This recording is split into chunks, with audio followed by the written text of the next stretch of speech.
Doug, we're ready whenever you are, buddy. All right. Well, we will go ahead and get started. Brooks Koepka, thanks for joining us for a few minutes prior to the 2021 AT&T Byron Nelson. You're making your sixth start with a couple of top five finishes. I know obviously we're in a different course. Just your thoughts on the course. You've had a chance to get out and see a little bit of it. Just your take on the course. Yeah, didn't remember too much of it from when I played in 12 of second stage here, but I do remember it's quite open, a long golf course, so you can bomb it, and it's just nice to be back playing. To be honest with you, I felt like just missing those competitive reps, and it'll be exciting to play. And how about just health update? How you're feeling heading into the week? Yeah, I mean, still not 100%. Still be a while before I'm 100%, but I mean, it's dramatically better than where it was at Augusta. I feel like the strength is getting there. The mobility is getting there, and I'm ahead of schedule. A long ways ahead of schedule where I should be at this point. So I'm very pleased. Okay, kind of moving that aside, you claimed your eighth tour win earlier, the Phoenix Open, and just what are you most happy with your game as you're heading into the week? I don't know. It's been a while since I played, so I mean, I'm not too happy the last time I played Augusta. I don't enjoy missing cuts, but up to that point, it was going pretty good. Okay, all right. Well, fair enough. Okay. Well, just as a reminder to those on the call here, if you have a question, please type your name into the chat option. I can't see otherwise. And we'll start with Kevin Robbins. Kevin, go ahead. Thanks, Doug. Hi, Brooks. Thanks for taking my question. Thinking about your missing second stage here in 2012 and then the Challenge Tour success that you had, just a season later, how does this place fit into your journey story?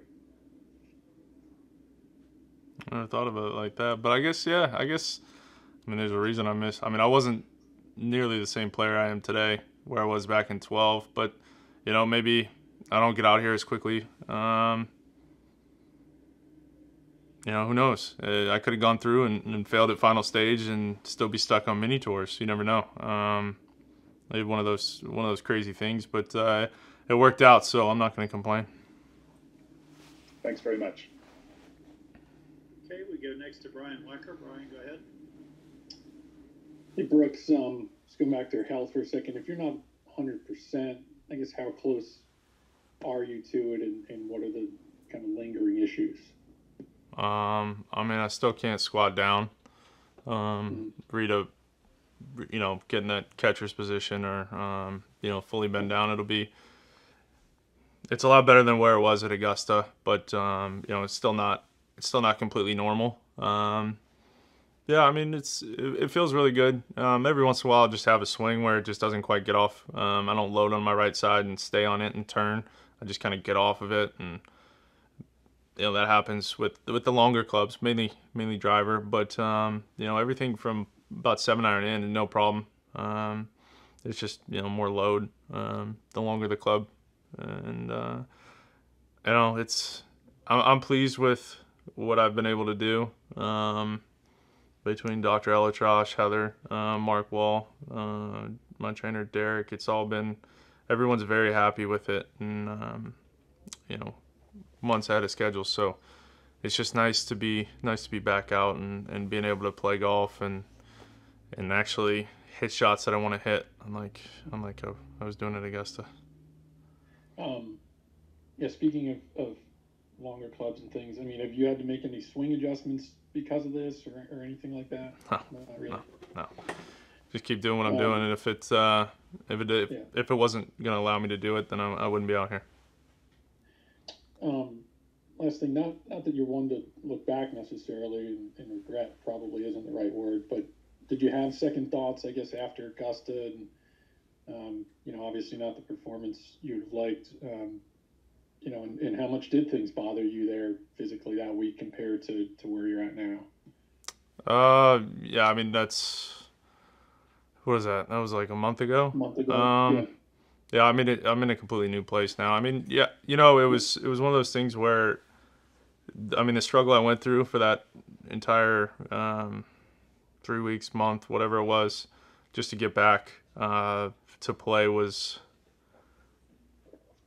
very just satisfying. All the work I put in and being able to get out there and play. Yeah, I didn't play how I wanted to, but that happens. That happens a lot of weeks out here, and guys aren't hurt and they still don't play like they want to. So, and I've been victim of that, and it's just one of those things. But I think, you know, seeing how it kind of helped me mentally, because I saw how much effort and how much mental strength I had to put into that just to make that work. And I mean, it's only going to help me down the road. Thank you. Okay, we will take one more question. We'll go back to Kevin Robbins for that. Thanks, Doug. Brooks, you said you didn't remember a lot about this golf course in 2012. You and Jordan missed that second stage by the same number. I think it was 3 shots. Jordan attributed to missing a few short putts. Can you maybe remember what you might attribute that to in 2012? You're missing. That was 9 years ago, man. I don't remember much of it, but I mean, I remember leaving disappointed. Not, I don't think I putted the way I wanted to, and didn't drive it. I mean, obviously I didn't play good enough, so yeah. Otherwise I'd have made it through. Good enough. Thanks a lot. Okay, we got one more from Brian Wacker, and then we will let you go, Brooks. Brian? Yeah, just a follow-up, Brooks. How familiar are you with Kiowa and so forth? In terms of, I'm assuming you've not been there, but can't quite recall or how much you know about it in terms of looking ahead to next week. I've never played it. I mean, I just know my brother was here this week, so he was just kind of telling me a few things about it. I mean, it all depends. You know, weather changes things, but you know, he told me it's a good golf course. You know, it's interesting. It's wide, but it's tight, is what he kind of explained it. How, you know, the ball could run into some areas where you miss the fairway. You know, it's not necessarily a driver off the tee on every hole, but it's. I mean, I've never played it, so we'll find out on next week. When would did Chase play it, or what's the? I think he played it in college. I remember he said something about the last time they held a tournament there, he played the week after. Whenever that was, I don't know when that was, how many years ago, but he said he played the week after. So he had, you know, some advice and just kind of explaining things. Maybe not advice, but just explaining the golf course and kind of how it sets up. Gotcha. Thank you. Okay, we got one last one. I'm sorry that slipped in late. Adam, shoot back. Go ahead. Hey, Brooks, sorry if this has already been talked about, but what was your mindset like when you left Craig Ranch after missing Q school? I think it was all right. Well, then I've still got one Q school left in Europe and make it through there. You know, obviously disappointed, but at the same time, golf's full of disappointments. You lose probably if you win 5% of your tournaments, you're a Hall of Famer. So there's plenty of disappointment in golf. Get used to it. Both you and Jordan missed out that week. What was it about that week that made it such a tough decision? Like I said, it was 9 years ago. I barely remember. I think obviously I just didn't play good enough. Didn't putt good enough, didn't hit it good enough. And if I would have, I'd have made it through. So probably a combination of everything. What part of your game has shown the most improvement since the player you were back then? I'd short game for sure. I think all the work I've done with Pete, from wedges, bunker work, chipping, just different decision making around the green, just changing those things, I think has made me completely different player than where I was back then.